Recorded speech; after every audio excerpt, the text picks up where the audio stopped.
কেমন আছেন? প্রথমে আপনাদের সকলকে হাত জোড় করে ধন্যবাদ জানাতে চাই, কারণ আজকে ভীষণ ভীষণ গরম, প্রচন্ড গরম। তার সত্ত্বেও আপনারা এসছেন এবং যারা এখানে শেল্টার পানি বাইরে দাঁড়িয়ে আছেন, আমি আমার দলের পক্ষ থেকে, আমার পক্ষ থেকে আপনাদের সবাইকে হাত জোড় করে মাথা নিচু করে অনেক অনেক অনেক ধন্যবাদ। এইটা পুরোপুরি দলের প্রতি আপনাদের ভালোবাসা, দলের প্রতি আপনাদের বিশ্বাস এবং সর্বোপরি আমাদের নেত্রী, আমাদের দিদির প্রতি আপনাদের ভালোবাসা, আপনাদের বিশ্বাস, এটার জন্য আরেক অসংখ্য ধন্যবাদ।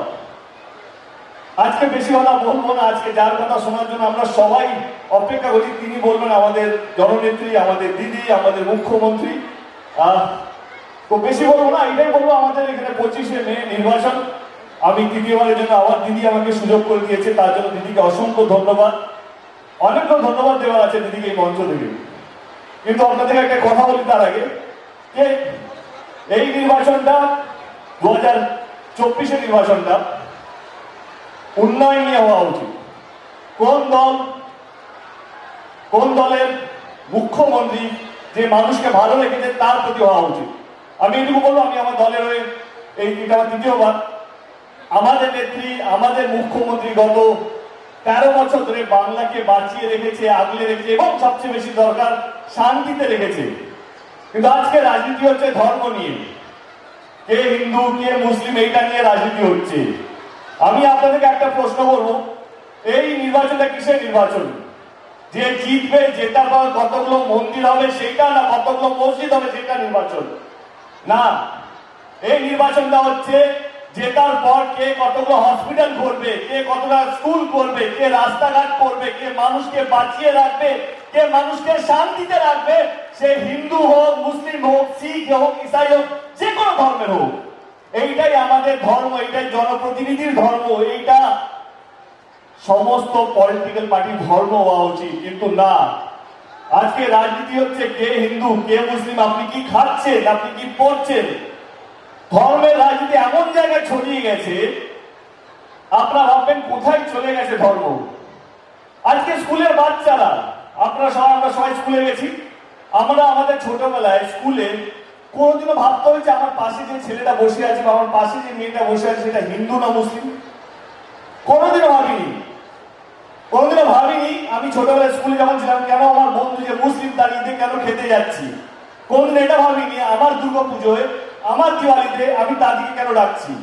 কিন্তু আজকে ধর্মের রাজনীতি এতটা গভীর হয়ে গেছে যে 4, 3, 6, 7 স্ট্যান্ডার্ডের বাচ্চাদেরকে এও বোঝে কে হিন্দু কে মুসলিম, কার সঙ্গে বন্ধুত্ব করা উচিত, কার সঙ্গে বন্ধুত্ব করা উচিত না। এইটার দোষ শুধু রাজনীতি নয়, আমাদেরও। কারণ যারা ধর্মের রাজনীতি করছে তাদের হাতে আমরা শক্ত করে চলেছি। এইবার সেটা না, এবার যে মানুষকে বাঁচিয়ে রাখবে, যে মানুষকে শান্তিতে রাখবে, তারই হাত শক্ত করা উচিত। ঠিক আছে, চলছে না?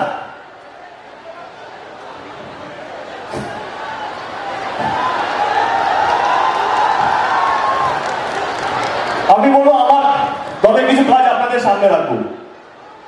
আমি বেশি দূরে যাবো না।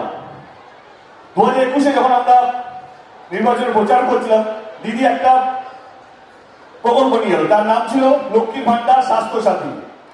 আপনারা সবাই জানেন, নির্বাচন আগে বড় বড় নেতারা তারা শুধু প্রতিশ্রুতি দেয়, ভোট নেয়, ভোটটা নিয়ে চলে যায়, কি প্রতিশ্রুতি দিয়েছে, কি কথা দিয়ে সেটা কোনোদিনও রাখেন না। কিন্তু আমাদের নেত্রী যেই প্রকল্পটা 2021-এ দিয়েছিলেন নির্বাচনের আগে, লক্ষ্মীর ভান্ডারের মতন প্রকল্প, স্বাস্থ্য সাথীর মতন প্রকল্প, আপনারা বিপুল ভোটে জিতিয়েছেন। প্রথমবার তৃণমূল কংগ্রেস 200 পার করেছিল এবং তিনি তৃতীয়বারের জন্য যখন মুখ্যমন্ত্রী হলেন 3 মাসের মধ্যে লক্ষ্মীর ভান্ডার প্রকল্পটা বাস্তবিক করেছিলেন।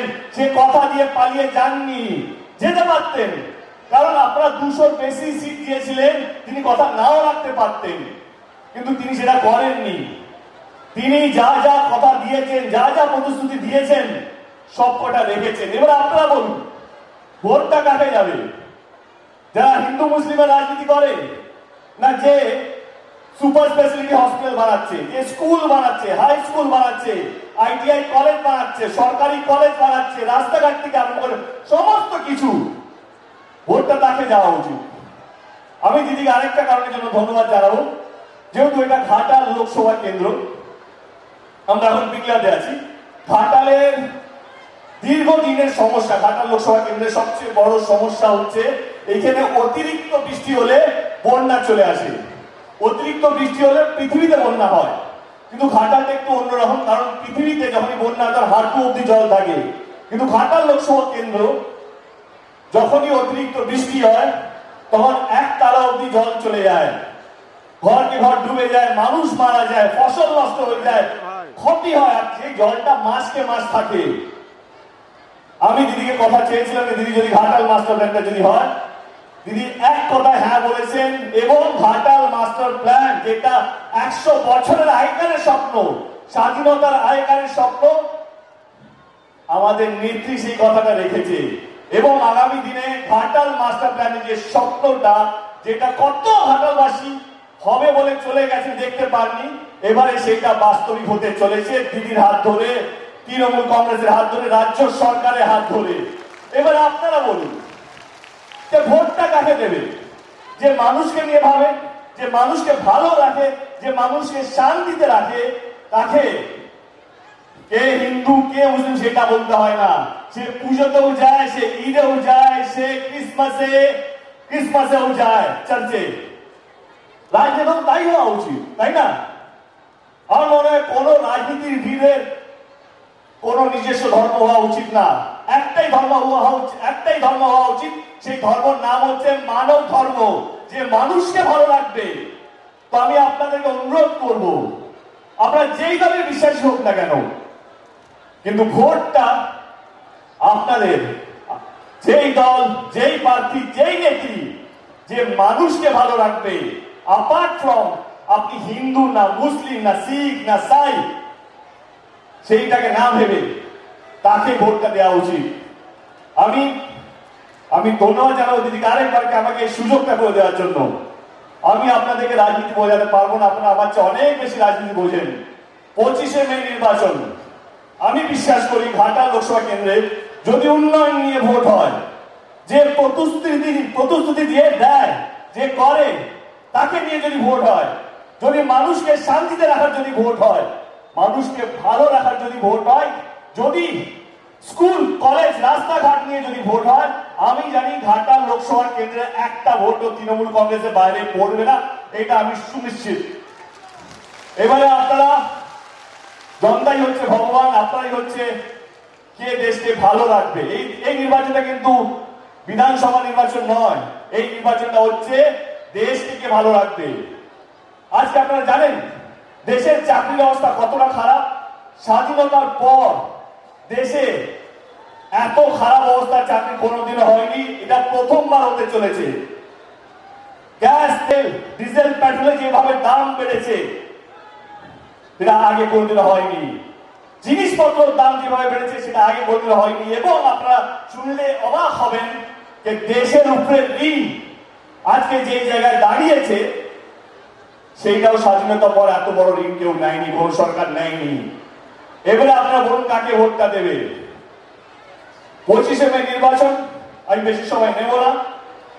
যার কথা শোনার জন্য আমরা সবাই এখানে উপস্থিত হয়েছি, তাকেই মাইকটা দেবো। কিন্তু তার আগে বলবো যে 25শে মে নির্বাচন, নিজের ভোটটা নিজে দেবেন। এবং আবার বলছি, যেই মানুষটা বাংলাকে গত 13 বছর ধরে আগলে রেখেছে, যতই বিপদ আসুন না কেন সামনে রেখেছে, তার প্রতি ভোটটা যাওয়া উচিত। বাকি আপনারা যা ভালো বুঝবেন। অসংখ্য ধন্যবাদ আবার জানাচ্ছি। আজকে প্রচন্ড গরম, তা সত্ত্বেও আপনারা এসেছেন, আপনাদের সকলকে হাত জোড়ো করে, মাথা নিচু করে প্রত্যেককে যথেষ্ট ধন্যবাদ। ভালো থাকবেন, শান্তিতে থাকবেন। এবং মুখ্যমন্ত্রীকে অসংখ্য ধন্যবাদ আমাদের কনস্টিটিউশনে আসার জন্য।